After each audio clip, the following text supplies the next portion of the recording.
Hey friends, Mark Holmes here, and Lord, is it hot as a mother out here? And I'm in the shade. I don't know if you guys can see this, but this is literally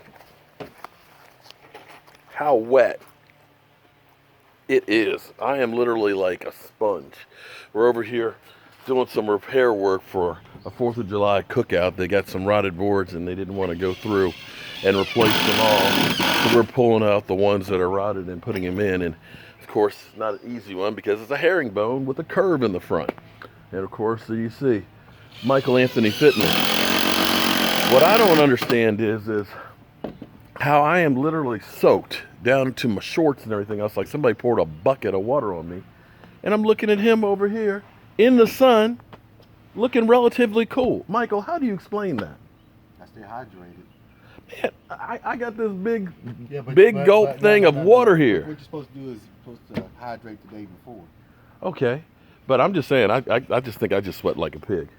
Okay, so it's Monday morning. We got our live stream tonight, 9 o'clock Eastern. And Cowboys Wire has a article out this morning that's really interesting about projections for Dak Prescott salary. And I definitely think you guys should check it out. Basically, after this season, the Cowboys can go ahead and renegotiate his contract. He got a new agent too. Yeah, he got CAA, which are the big hitters and stuff. Now, we've seen guys like stiffs like Matt Ryan get $150 million. We've seen Jimmy Garoppolo with $100 million with 7 starts. We've seen Alex Smith get 75 guaranteed and is old as hell. And we're seeing the salary cap go up about $10 million a year. So by the time the Cowboys actually have to do his contract, the salary cap may be around $200 million. And so this is really a make or break year as far as contract negotiations go. If he has a great year, the Cowboys are going to want to hurry up and try and sign him to a long-term deal because quarterback salaries never go down. I mean, Sam Bradford's getting $20 million this year. And do you think he's going to make it past a game or two? So, with that being said, they don't have to actually do a new contract until his rookie one is gone, and they could franchise tag him. So, it is possible that they don't deal with that situation now. But again, the longer you wait, the more it's going to cost you.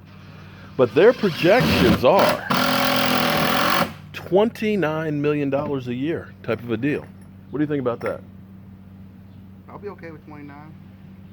29 million? I like to see your guys' comments if you think, but think about it, guys. If he plays well this year, the team has another winning record. No. What they need to do is pay him before that cap goes even higher.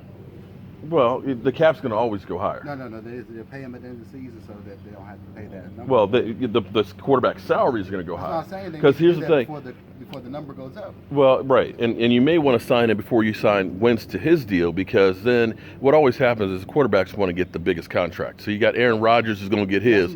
That's going to blow the scale out the water. Then you got Carson Wentz who's also in that same category. That's that same mistake the Redskins made. Right. And Jared Goff. So you're all of a sudden, you may be want to be the first one to go ahead and pay with those guys before those other contracts escalate and go through the roof. But I know we're going to have a lot of people that are going to say he's not worth $1 million a year, but let's see what you're coming. I think if you're talking about the end of this year or going into next year doing it, that's a reasonable price for a franchise quarterback, provided he ends up not being like RG3. If it was RG3 and that's how he came out, then yeah, you look at it differently. But if he comes through, and here's the great thing about that article, they go through and they compare other quarterbacks, Andrew Luck, Cam Newton, Matt Ryan, and all these guys' statistics at this point in their careers and where they are. So we'll see what happens on that one. But looks like my phone is dying out here in the heat and need to charge it up. But as always, friends, thank you all for watching the Joe Boo Sports Report. I'll see you guys soon.